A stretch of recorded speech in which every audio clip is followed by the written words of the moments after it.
Welcome to the Creativity and Consciousness podcast. Your host for this journey is Jake Cobrin, and this is where we explore the weird, the magical, and the transformative intersections of creativity and consciousness.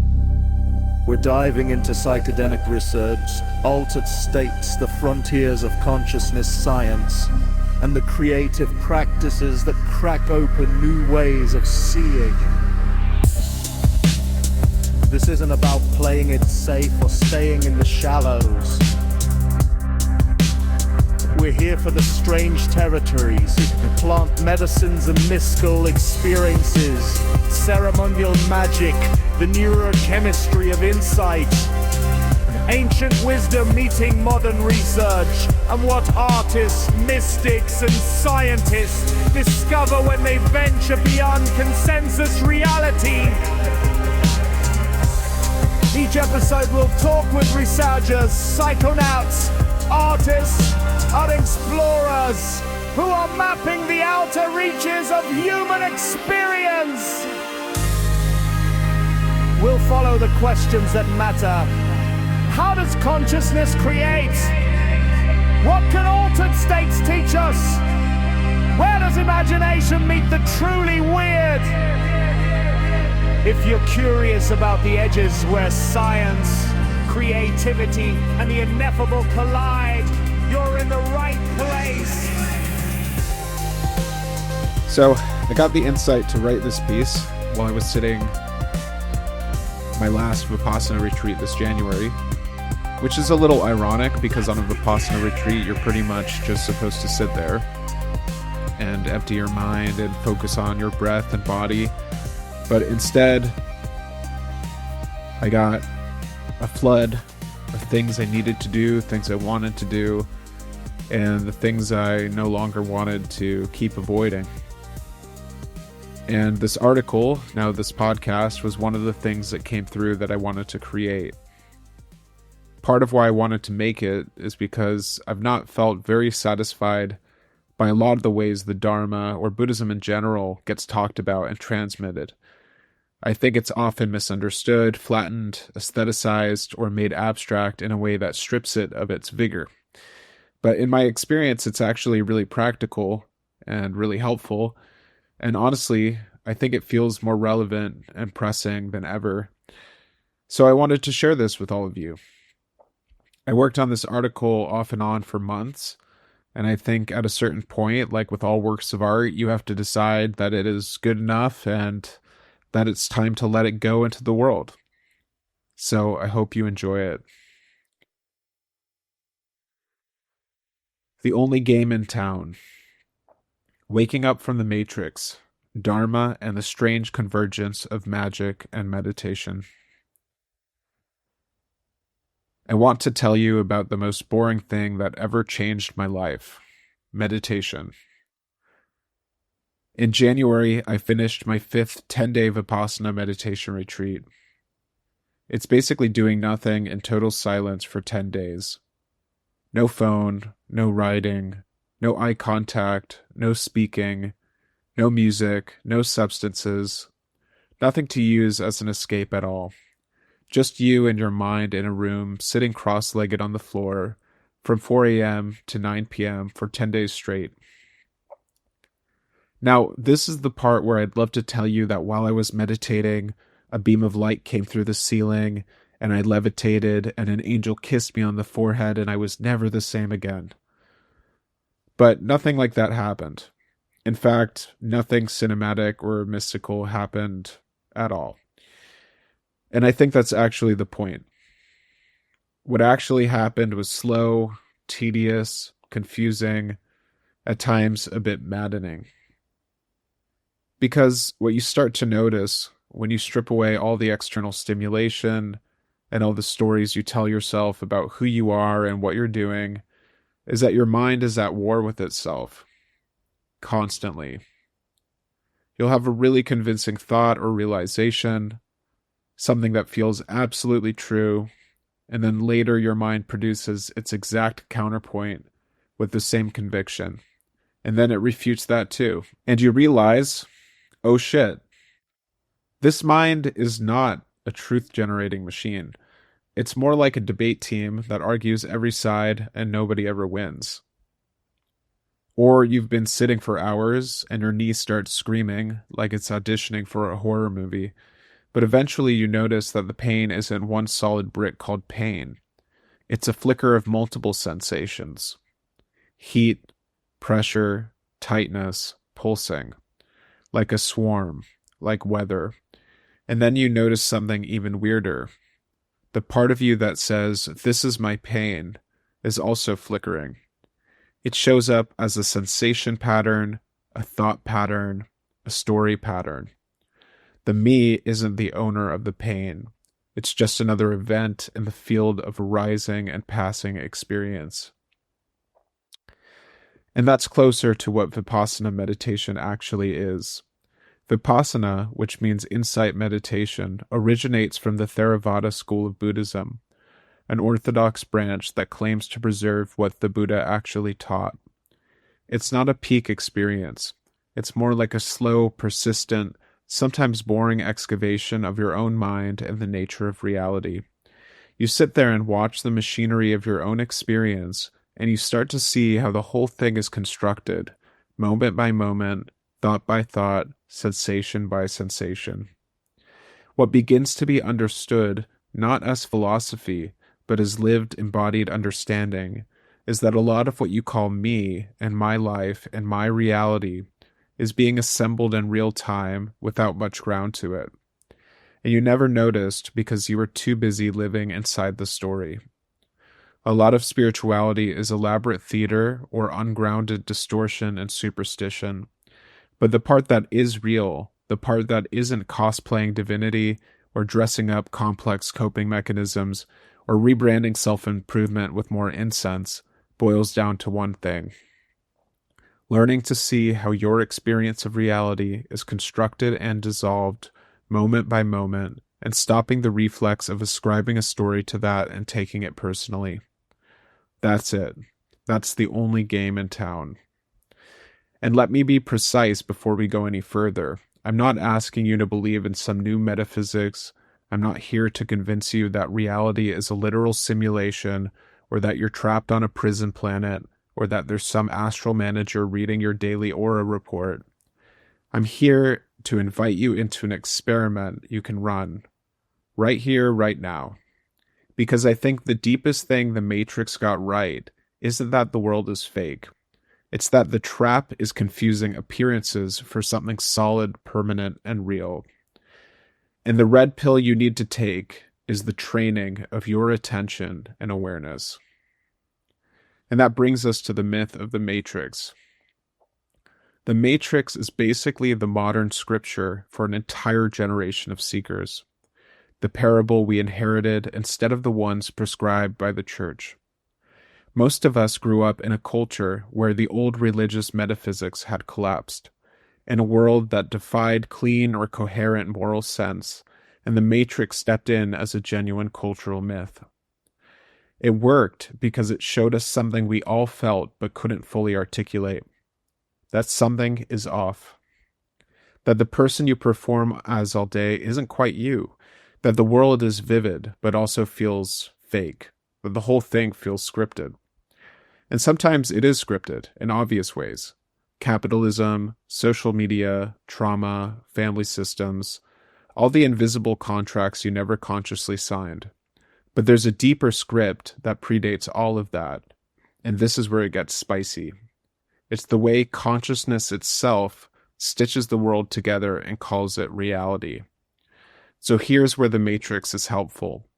It points to the fact that what you experience is mediated, interpreted, and rendered. You're not seeing the raw universe. You're seeing your brain's best guess at the universe. But here's where the Matrix is misleading, and this is really important. It suggests that you can wake up into a more real world, like there's some ultimate base layer that's finally true. Neo takes the pill, wakes up in the pod, and now he's in the real world. Movie over. Well, not really, but you get the point. This is not the Dharma. The Dharma says something more radical. You don't wake up into a truer world. You wake up to the worlding process itself. You wake up to how experience happens, how sensation becomes perception, how perception becomes meaning, how meaning becomes identity, and how identity becomes suffering. Now, all of this sounds abstract, and you're right. You're not going to think your way to liberation. So let's make this painfully concrete. Right now, as you listen to this, there are sounds. There are sensations on your body, an itch, a pressure where you touch the chair, where your feet meet the ground. There are thoughts, maybe images, maybe emotions. These are all sense objects, objects in experience, things known. And then there is behind all of that, the knowing of them, awareness, consciousness, perception, whatever word you want to use. The entire world you live in, the world you fight for, the world you fear, the world you crave, hate, and love, is always manifested through this pairing, objects and knowing. And then the mind does something sneaky. It takes that stream and collapses it into a story called Me in a World. And it spends your entire life defending that story. The only game in town, what every spiritual practice and path worth its salt actually aims towards, is seeing through this self and world rendering mechanism.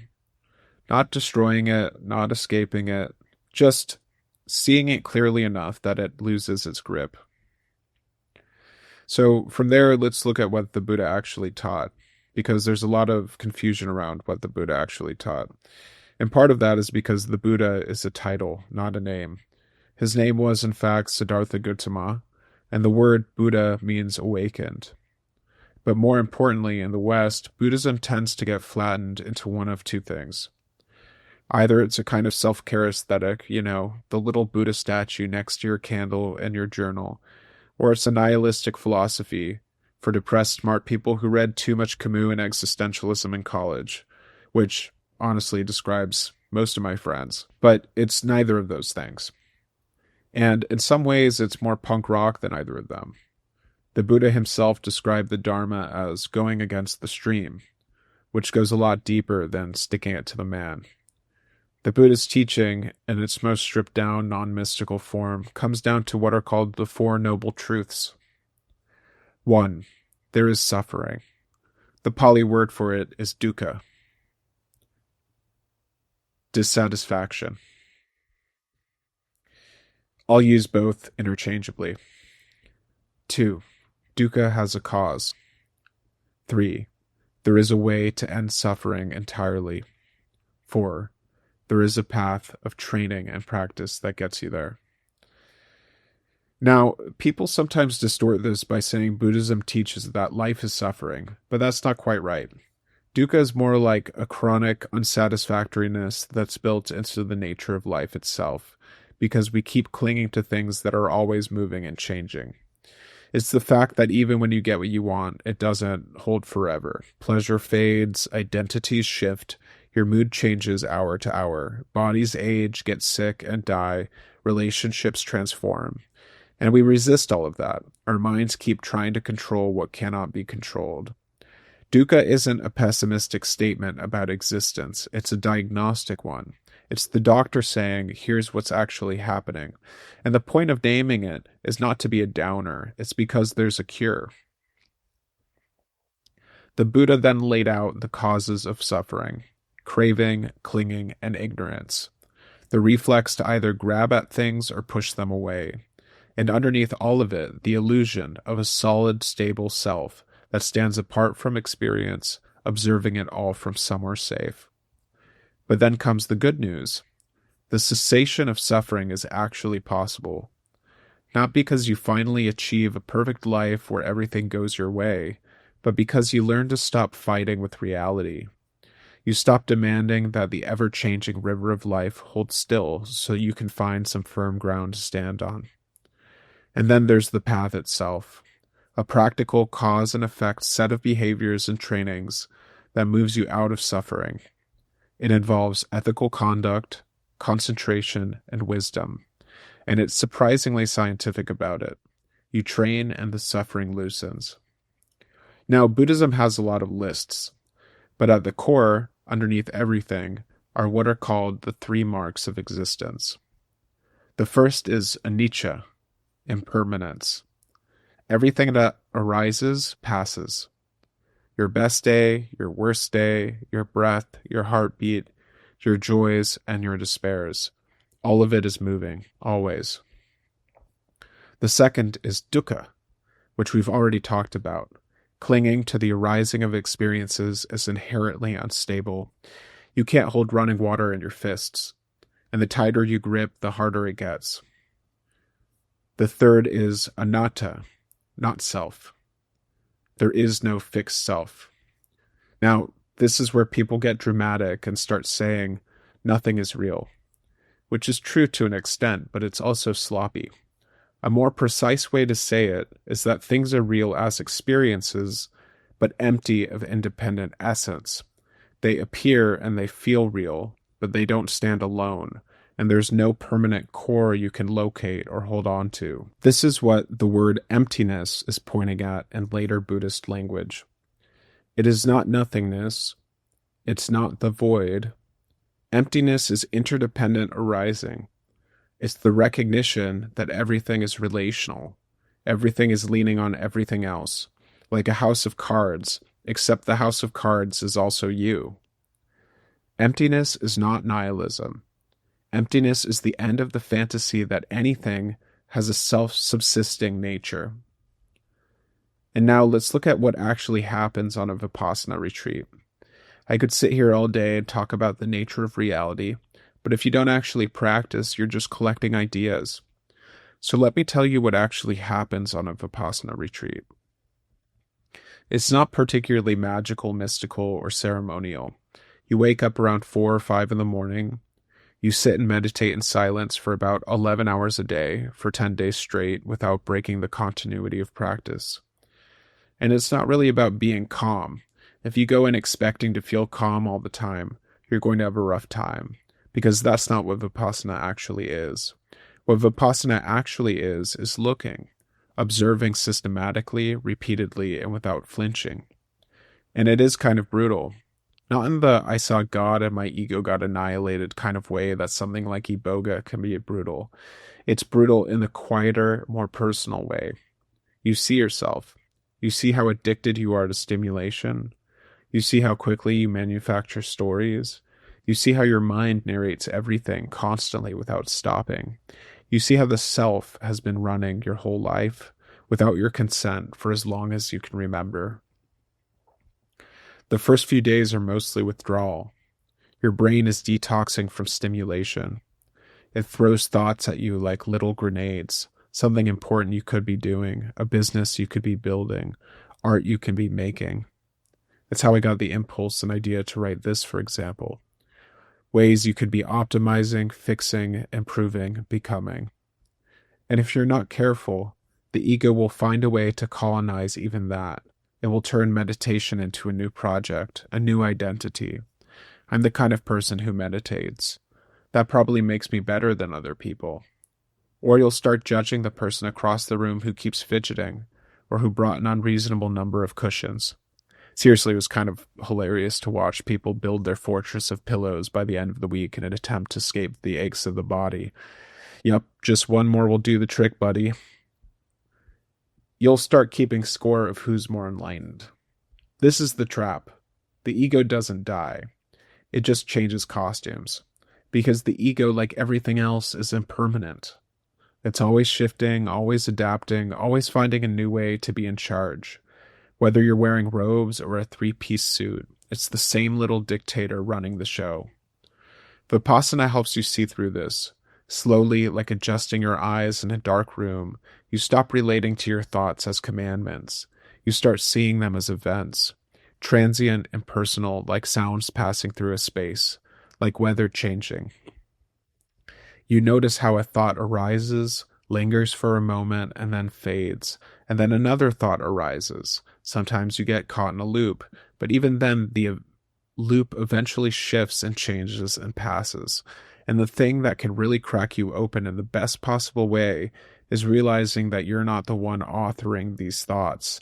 not the way you've always assumed. The mind produces thoughts the same way the mouth produces saliva, involuntarily, automatically. It's just doing its thing. So if thoughts are arising on their own, and sensations are arising on their own, and emotions are arising on their own, then where exactly is the I that's supposedly in control of all of this? And here's the thing, that question is not horrifying to sit with. It's actually a relief, because the self is exhausting.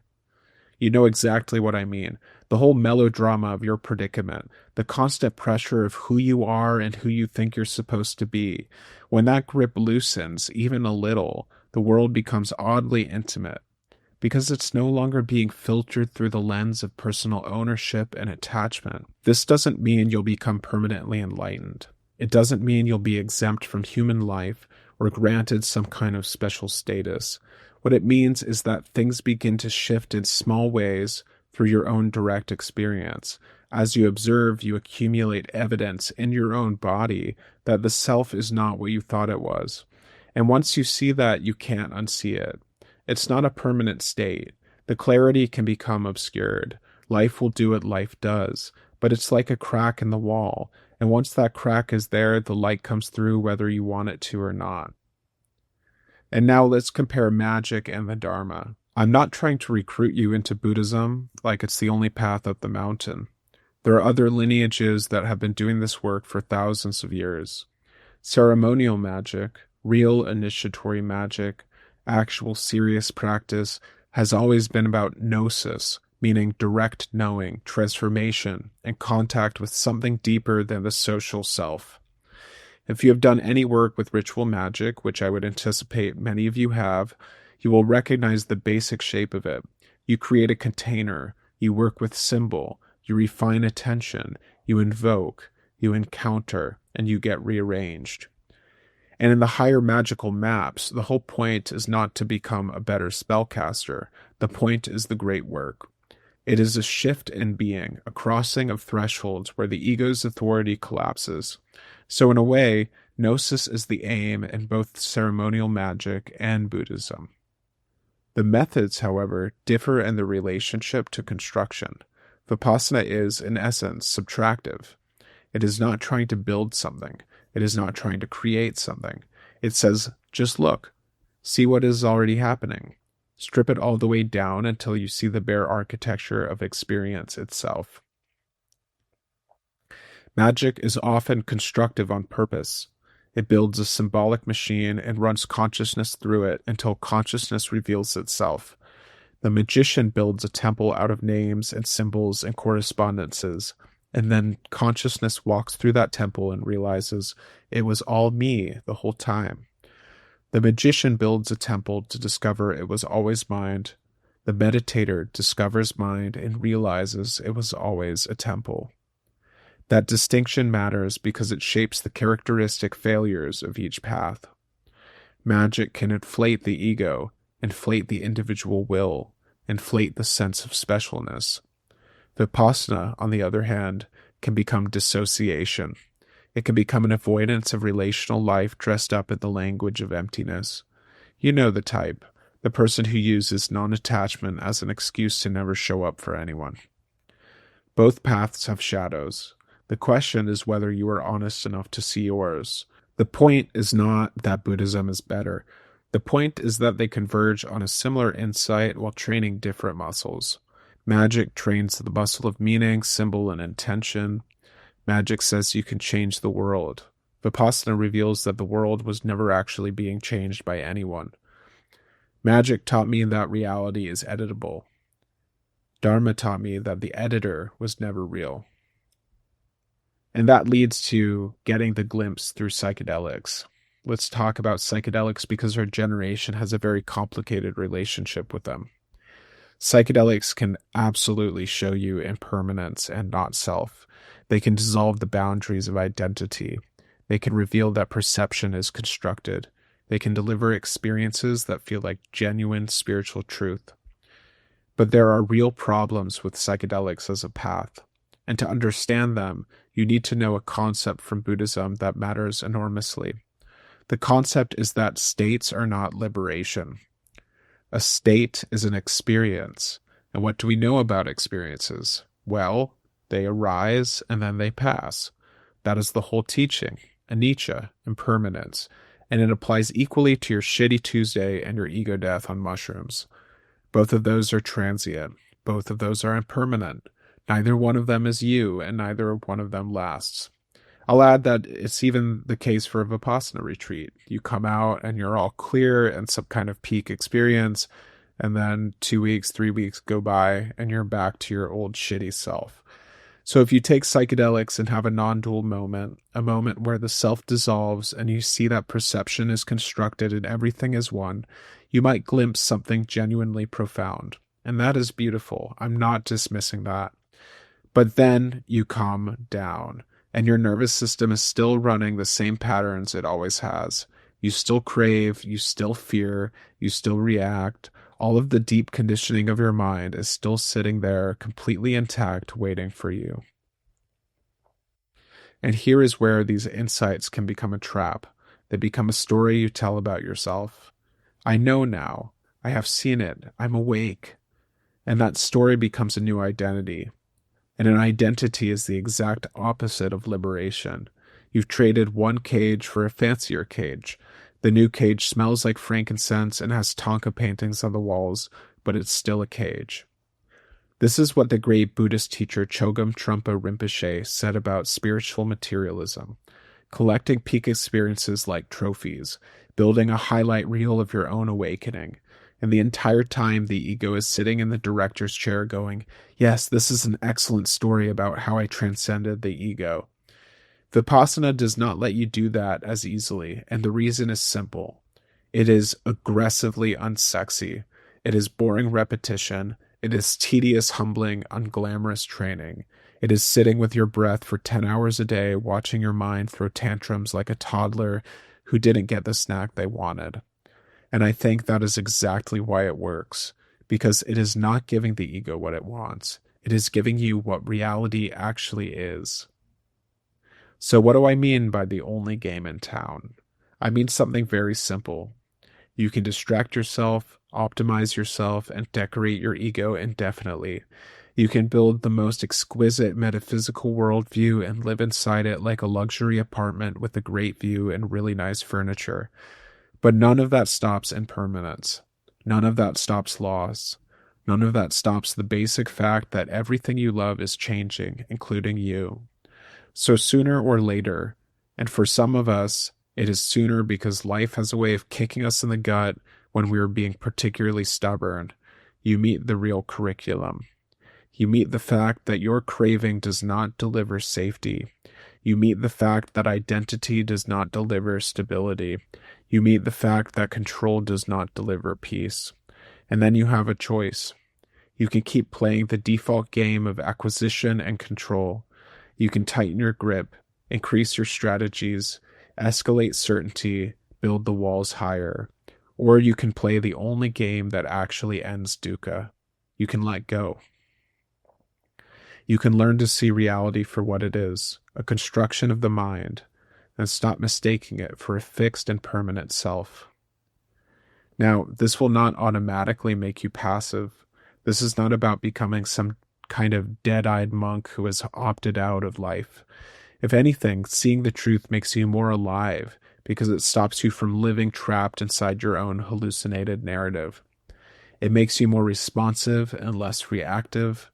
It makes you more ethical, not because you're following some rule book, but because you can feel cause and effect more clearly. When you see that your mind is an ecosystem, you stop pouring poison into it. And when you see that other people are ecosystems too, you stop treating them like pieces to move around on your chessboard. Dharma is a metaphysics, it is a philosophy, but it's not only that, it's also training. It is the slow, unglamorous, irreversible work of learning to see. And so here's an experiment. Rather than just tell you this is real, here's something you can actually verify for yourself. Do it for 7 days, 10 minutes a day, tonight, tomorrow morning, your lunch break, wherever. Sit down, set a timer, and do one thing. Notice what arises and label it lightly. Hearing, thinking, warmth, pressure, planning, itching, worry, imagining, remembering. Not fixing, not changing, not optimizing. This is not a self-improvement project. Just notice, arising, passing, arising, passing. Here's the difference between this and spacing out. When the sense of me shows up, notice that too. I am doing this. I am bored. I am failing. I am succeeding. Label it the same way you'd label an itch. At first, it might feel mechanical or fake. That's fine. It means the machinery is becoming visible, which is sort of the whole point. What you call me is largely a set of automatic processes repeating, a loop, and you've been living inside it your whole life thinking you were the one running it. Keep going, and something quietly revolutionary starts to happen. You don't have to believe a thought for it to arise. You don't have to obey an emotion for it to pass. You don't have to be in the story. You don't have to indulge any of it. You can be the knowing. Just don't let the witness become your new ego identity. That's the trap. And if you take the Dharma seriously, it doesn't kill magic. It clarifies it. Strip away the aesthetics and the cosplay. And what is magic at the root? The disciplined use of attention, symbol, and intention to shape experience. And the Dharma agrees. Experience is shapeable. It's conditioned. It can be worked with. Nothing about that is negated. What the Dharma adds is this. The shaper is also conditioned. The inner magician is not standing outside the system pulling levers. It's part of the system too. You can still do rituals. You can still work with symbols, maintain a devotional relationship to mystery. Stand in a circle and call upon the forces in the four quarters and feel the hair rise on the back of your neck. You can still encounter something your rational mind cannot fully explain, but you do it now without the desperation, without the grasping, without using the work to feed the ego's hunger for power and specialness, because you've seen through the ego that was hungry. That's what Dharma does to magic. It makes it less neurotic. And magic does something for Dharma in return. It brings the juice back, the meaning, the beauty, the living encounter with mystery. It stops you from using emptiness as a reason to feel nothing, from turning liberation into a kind of spiritual numbness. This isn't new synthesis either. The Vajrayana and Tantric lineages of Tibetan Buddhism have always known that symbol, ritual, and direct encounter with the numinous are not obstacles to awakening, they're vehicles. Western magic and Tibetan Buddhism are not the same thing, but they are mutually corrective. At their root, both are concerned with gnosis, a transformation of your fundamental interpretation of reality, a confrontation with what is actually true. The wisdom traditions of the world are extraordinarily diverse on the surface, but underneath, they keep pointing at the same thing. See through the illusion, return to the mystery. And that's why it's the only game in town. And so finally, here's an invitation. The Dharma has survived for over 2,000 years, not because it's a great philosophy or because it wins arguments. It survives because it works. It's practical, operational, and it shows you something you cannot unsee. The world you are suffering inside of, the story and context of your life, is being manufactured moment by moment by your senses and the narratives you layer on top of them. The solid, separate, enduring self at the center of that story is not what it appears to be. It's a construction, and this practice lets you see that directly, not as a concept, but as experience. When you really see it, something shifts. Not all at once, not permanently at first, but the grip loosens. You'll still feel pain. You'll still grieve, get tired, have bad days and strange moods and moments where you want to quit. That's not what ends. What loosens is the extra layer, the resistance, the identity defense, the constant low-grade demand that reality will be different than it is. That loosening is freedom, not freedom from being human, but freedom from the obligation to perform being human in a specific way according to a story you didn't consciously choose. If you're here because you're tired of being owned by your own mind, tired of being pushed around by moods, cravings, identities, and the fear of change, then welcome. There's nothing to win, nothing to lose, only the clinging to release and the pushing away to put down, and this moment, exactly as it is, to rest in. So thanks for listening. More than anything, I hope this gave you something practical, something clarifying, and maybe something you can actually test in your own experience rather than just think about. That to me is the real value of the Dharma. Not that it gives you one more worldview to believe in, but that it gives you a way to look directly at your own mind, your own suffering, and your own experience with more honesty and less confusion. If this podcast resonated with you, sit with it. Better yet, practice with it. Try the experiment. Try a bit of meditation, maybe even go on a retreat sometime. Notice what happens. See for yourself. And if this piece meant something to you, feel free to share it with someone else who might need it. Thanks for being here. May all creatures, all living things, all beings, all individuals, all persons included, all women, all men, all noble ones, all worldlings, all humans, all non-humans, all celestial beings, all those in states of woe, be free from ill will, free from cruelty, free from anger. May they keep themselves at peace. May all beings be happy. May they all be secure. May they all see good fortune. May no evil befall them. May no suffering befall them. May no sorrow befall them. Thanks for exploring with us today. If this conversation opens something up for you, share it with someone who's ready to guard her. Subscribe wherever you get your pothers. And follow me on social media and join the Telegram group for more weird and wonderful rabbit holes between episodes. The creative process is a consciousness practice that never really ends. It just deepens. Your host for this podcast was Jake Cobrin. Stay curious, see you next time open. And I'll see you next time with the Creativity and Consciousness Podcast.